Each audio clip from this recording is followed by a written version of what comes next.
நண்பர் உள்ளிட்ட அனைவருக்கும் அன்பு வணக்கம். அன்பு உறவுகளே, எல்லாருமே ஒரே விஷயத்த பேசுறது மாதிரி இருக்கு. எல்லாமே நகை கடை பிரச்சனை, ரசீது வேணும், நகையை வச்சோம்னா 7 நாளுக்கு அப்புறம் தான் நம்ம பணம் கொடுத்தாலும் திரும்ப தருவோம். இதுதான் இங்க போயிட்டு இருக்கு. பிரச்சனை எங்க இருந்து ஆரம்பிக்குதுன்னு நம்ம தெரிஞ்சுக்கிட்டோம் அப்படின்னா ரொம்ப சுலபமா இதை தீர்த்துடலாம். உண்மையிலேயே இந்த நாட்டை ஆளுகின்ற மோடி, அமித்ஷா போன்றவர்கள் தான் இந்த நாட்டில் இருக்கிற ஒட்டுமொத்த மக்களுக்கும் தீங்கானவர்கள். அவங்க இது மட்டும் இல்ல, ரிசர்வ் வங்கி கொண்டு வரதை நீ ஏன் ஏத்துக்கிற, அதை திரும்ப பெற சொல்லு, அதை அனுமதிக்காத, இதை நாட்டு மக்களுடைய வேண்டுகோள், இதை நிறைவேற்றியே ஆகணும். ரிசர்வ் வங்கி இந்த மாதிரியான விதிகளை கொண்டு வரக்கூடாது. இதையெல்லாம் நாடாளுமன்றத்தில் பேசலாம், சட்டப்பேரவையில் பேசலாம், எல்லா இடங்களிலும் பேசலாம், இதை தடுத்து நிறுத்தலாம். எல்லாத்துக்கும் வழி இருக்கு. ஆனா அவங்க செய்யறது இல்லை. ஏன் செய்யறது இல்லைன்னா கார்பரேட் கைக்குள்ளா இருக்கிறது மட்டும்தான் இவங்க எப்பவுமே ஆட்சிக்கு வர்றானுங்க. இவங்க நடத்துறது அரசாங்கமே கிடையாது, ஒரு ஏஜென்சி. இதுக்காக தான் வராங்க. இவங்களுக்கு என்ன தீர்வு அப்படின்னா, இலங்கையில எப்படி ராஜபக்சேவும் கோத்தபயவும் பொருளாதார நெருக்கடியால விரட்டி அடிக்கப்பட்டாங்களா அந்த நாட்டை விட்டு, அதே போல இந்த நாட்டிலையும் ஆட்சியாளர்களை விரட்டி அடிச்சா எல்லாம் சரியா போயிடும். இது மட்டும் இல்ல பிரச்சனை, இதோட முடியல. விவசாயிகளுக்கு புதிய புதிய சட்டங்களை கொண்டு வந்தாங்க, வேளாண் சட்டங்களை கொண்டு வந்தது யாரு? இந்த அரசாங்கம் தான். அது யாருக்கு கேடா முடிஞ்சது? விவசாயிகளுக்கு கேடா முடிஞ்சது.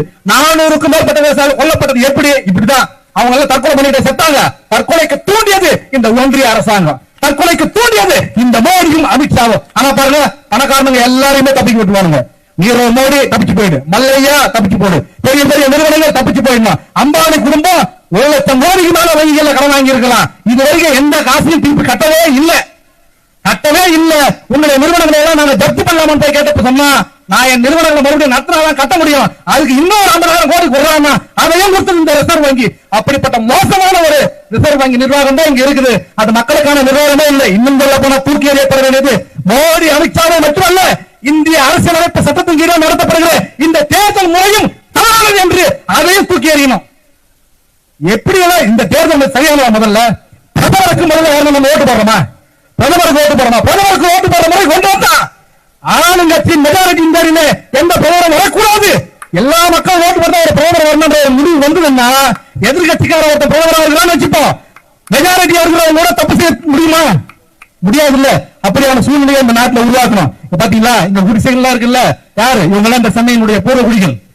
ஒரு காலத்துல மாணவர் எப்படி வந்தாங்க தமிழ்நாட்டுக்கு? மிட்டாய் விற்க வந்தாங்க. அப்புறமா இந்த கடையை நாங்க வாடகைக்கு எடுத்துக்கிறோம் அப்படின்னாங்க, கடையை வாடகை கொடுத்தோம். அப்புறம் அந்த கடையை சொந்தமாக்குனாங்க. அப்புறம் அந்த கடையை பின்னாடி இருக்கிற வீட்டை சேர்த்து வாங்கினாங்க. இன்னைக்கு தமிழ்நாட்டில் மாணவர்கள் எங்கெல்லாம் இருக்கிறார்களோ அங்கெல்லாம் போய் பாருங்க, தெருத்தெருவா அவங்க தான் இருக்கிறாங்க. இந்த வங்கிகளை நடத்துறது யாரு? மார்வாடிகள் தான் நடத்துறான். நகை கடைகளை நடத்துறது யாரு? மார்வாடிகள் நடத்துறான். நகை யாருக்கிட்ட வாங்குறோம்? மார்வாடிக்கிட்ட தான் வாங்குறோம். யாருக்கிட்ட அடகு வைக்கணும்? அவனுக்கிட்ட தான் அடகு வைக்கணும். யாருக்கிட்ட விற்கணும்? அவனுக்கிட்ட தான் விற்கணும். மொத்தமா தமிழ்நாடு மட்டுமல்ல, இந்திய ஒன்றியத்திற்குள்ளே 140 கோடி மக்களையும் முற்று முழுதாக சுழற்றுகின்ற இந்த புதிய விதிகளை இந்த ஆர்பிஐ நிர்வாகம் ரத்து செய்ய மறுக்குமானால், தமிழ்நாட்டில் இருக்கிற ரிசர்வ் வங்கிக்குள்ள தமிழக வாழ்வுரிமை கட்சி தம்பிகள் உள்ளே வந்து போராட்டம் நடத்தாங்க. அதை மறந்துடக்கூடாது. வெறுமனை அப்படியே எல்லாத்தையும் கடந்து போற கூட்டம் இல்ல தமிழ்நாட்டு கூட்டம். எத்தனை பேர் எல்லாத்தையும் வச்சிருக்கிறோம். தேசிய கட்சிகள் பாஜக இது வரைக்கும் இங்க ஒன்றும் முடியல. இன்னும் இருக்கிற தேசிய கட்சிகள் இங்க ஒன்றும் முடியாது. இன்னும் நிறைய விரட்டி அடிச்சுட்டவர். தமிழ்நாட்டில் உங்களுக்கு என்ன வேலை? தமிழ்நாட்டில் இந்திக்காரங்களை மொத்தமா இறக்கி வர்றான். எதுக்கு இறக்கி வர்றான்? இது வரைக்கும் 1.5 கோடி பேருக்கு மேல இந்திக்கார தமிழ்நாட்டுக்குள்ள இருக்கிறாங்க. எதுக்காக இருக்கிறான்? மொத்த பேருக்கு வாக்குரிமை கொடுக்கிறான். எதுக்காக கொடுக்கிறான்? மொத்த பேருக்கு வாக்குரிமை கொடுத்தா பிஜேபி ஓட்டு போடுவான், ஆர்எஸ்எஸ் ஓட்டு போடுவான். அவங்க ஆவணத்தை கொடுக்கிறான். அவனுக்கு முதலமைச்சர் கூட கிடையாது. அப்ப தமிழ்நாட்டை சிறந்த இந்த வேலையை ஆர்பிஐ நிர்வாகமும் மோடி அரசும் சேர்ந்து செய்து கொண்டிருக்கிறார்கள். நாங்கள் இங்கிருந்து எச்சரிக்கை விடுக்கிறோம். தொடர்ந்து நீங்கள் இப்படி செய்வீர்கள் என்றால், தொடர்ந்து இந்த நடைமுறைப்படுத்தப்படும் என்றால், இங்கே இருக்கிற ஒன்றிய அரசின் நிறுவனங்கள், ஒன்றிய அரசின் நிர்வாகங்கள் அத்தனையும் முற்று முழுதாக முற்றுகையிட்டு நாம் தமிழர் கட்சி எப்படியெல்லாம் போராட்டத்துக்கு ஆட்சி ஆகிறாங்க உங்களுக்கு தெரியும். நாம் தமிழர் கட்சியில் எப்படியெல்லாம் ஆட்கள் வர்றாங்க உங்களுக்கு தெரியும்.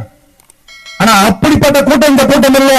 எதை நினைத்தாலும் அதை முடிக்கின்ற கூட்டம் இந்த கூட்டம். தமிழக வாழ்வுரிமை கட்சி உண்மையாக ஒன்றிய அரசின் நிர்வாகங்களை முற்றுகையிட்டு, நிறுவனங்களை முற்றுகையிட்டு தொடர்ச்சியாக தமிழ்நாட்டு மக்களின் நலன்களை காப்பதிலே உறுதியாக இருப்போம் என்று நன்றி, வணக்கம்.